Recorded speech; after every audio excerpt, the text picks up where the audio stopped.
Halo, perkenalkan nama saya Aurel Alisa dengan NIM 2023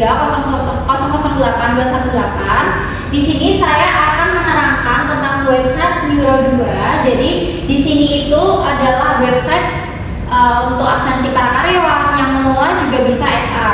Jadi di sini saya akan masuk ke ranah karyawan ya. Untuk absensi karyawan nanti bisa menggunakan ada kata sandinya sendiri, jadi beda dengan HR. Fitur-fiturnya adalah kehadiran, izin, sakit, maupun jumlah staf yang hadir. Nah, kemudian kita masuk ke presensi online. Di presensi online itu ada fitur absen selfie, yang dimana kalau radius 100 meter di sekitar perusahaan itu kita masih bisa selfie absensi. Ya, mari kita coba.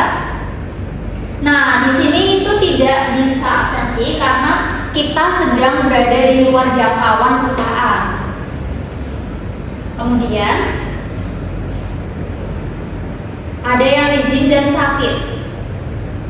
Di sini saya akan merangkum yang bagian riwayat izin ataupun sakit. Jadi bisa diklik ya. Jika mau mengajukan izin, yaitu bisa dimulai dari isi tanggalnya, kemudian kategori alasan, lalu diisi keterangan detail mau izin ataupun sakit itu secara detail diisi. Kemudian kirim pengajuan sekarang. Nah, nanti itu perusahaan atau HR itu bakal menyetujui atau tidaknya, itu bakal ada keterangannya. Jadi seperti itu. Oke, di sini saya menunjukkan penjelasan lagi. Jadi di sini saya masuk sebagai dashboard admin atau HR-nya. Nah, di sini ada sebagai admin ada rekap absensi. Nah, di rekap absensi ini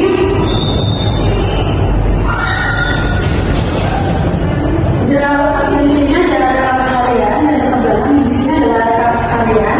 Jadi jika ada karyawan yang sudah absensi, di sini akan ketahuan kalau seharusnya sebagai on time atau sebagai terlambat.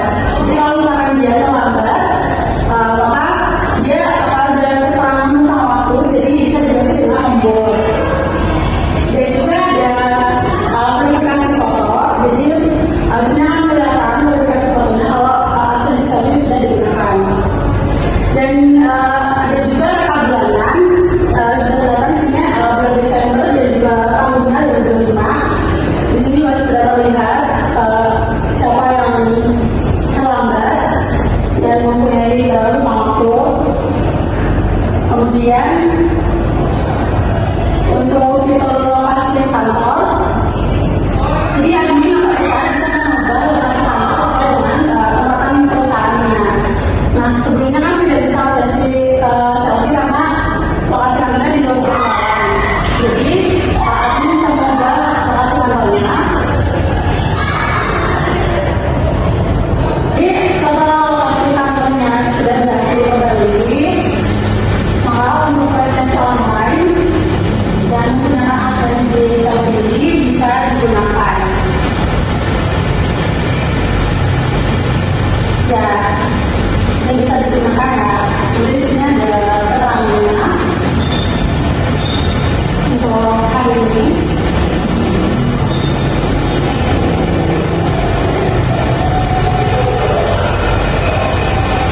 Oke, ini kita masih masuk di admin, kita masuk lagi ke rekap absensi. Nah, ini nanti kalau kita absen di verifikasi foto, nanti kita bisa lihat foto absen karyawan. Nah, lihatnya nanti di sini. Tuh. Kita lanjut saja di profile izin. Jadi kita setujuin untuk admin izin karyawan. Nah, ini contohnya, ini ada yang izin, jadi kita sebagai admin tinggal mau menyetujui surat izin apa ditolak. Nah, semisal kalau disetujuin, nanti akan muncul tulisan laporan selesai. Nah, jadi itu. Nah, di sini kita juga bisa lihat kehadiran karyawan hari ini berapa, terus yang izin dari berapa, sakit dari ini berapa. dan juga jumlah staff yang ada di perusahaan. Dan ini adalah kehadiran hari ini. Jadi ini tabel untuk kita lihat semua karyawan yang sudah mengisi. Selanjutnya adalah kehadiran hari ini. Jadi admin itu bisa lihat semua yang presensi karyawan untuk hari ini. Jadi bisa dilihat masuknya, pulangnya, terus status telat ataupun kontennya. Baik, selanjutnya di sini saya akan menambahkan sedikit. Jadi presensi online ini itu dibuat menggunakan beberapa aplikasi pendukung. Yang pertama itu ada Composer, di mana Composer ini nanti digunakan untuk mendownload file-file yang diperlukan untuk presensi online. Nah, selanjutnya adalah Laravel. Laravel ini menyediakan sistem UI, jadi halaman login tadi dan juga dashboard. Ini awalnya kosongan, itu disediakan oleh Laravel yang nantinya kita akan buat seperti ini. Nah, jadi bisa dibilang Laravel itu dia penyedia server dan juga kayak kanvas untuk kita melukis di dalamnya. Nah, selanjutnya itu saya menggunakan yang namanya Visual Studio Code, di mana di sana itu nanti kita akan memprogram data-data yang diperlukan untuk menampilkan tampilan seperti ini. Nah, jadi Visual Studio Code itu bisa dijalankan seperti peralatan untuk menggambar. Nah, kalau Laravel ini tadi kan kayak kanvasnya, nah Visual Studio Code itu sebagai peralatan untuk menggambarnya. Nah, selanjutnya itu ada GitHub atau GitHub. Nah, itu digunakan untuk memanggil file-file yang diperlukan di dalam Visual Studio Code. Nah, itu juga berguna untuk pengkodingan. Nah, yang selanjutnya itu ada JavaScript. JavaScript ini supaya kita bisa mengakses pemrograman JavaScript. Nah, yang selanjutnya itu ada XAMPP yang kita gunakan untuk mengakses PHP dan juga MySQL yang nantinya juga akan terhubung ke website tersebut.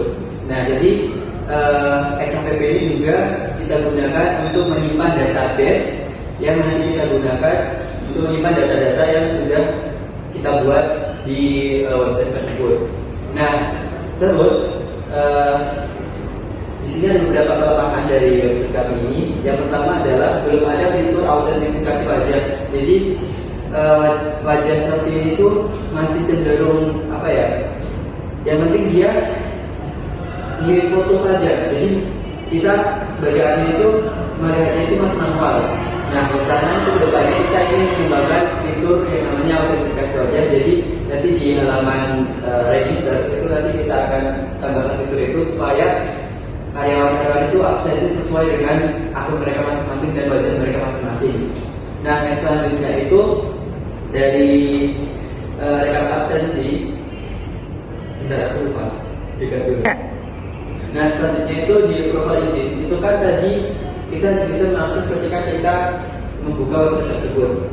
Nah, rencana kedepannya itu kami ingin mengembangkan fitur di mana notifikasi dari izin karyawan itu bisa terkirim ke WA. Jadi nanti admin bisa langsung konfirmasi melalui WA dan notifikasi konfirmasi itu juga bisa terkirim ke WA karyawan. Nah, selanjutnya di sini kami menggunakan domain. Domainnya ini masih gratis ya teman-teman.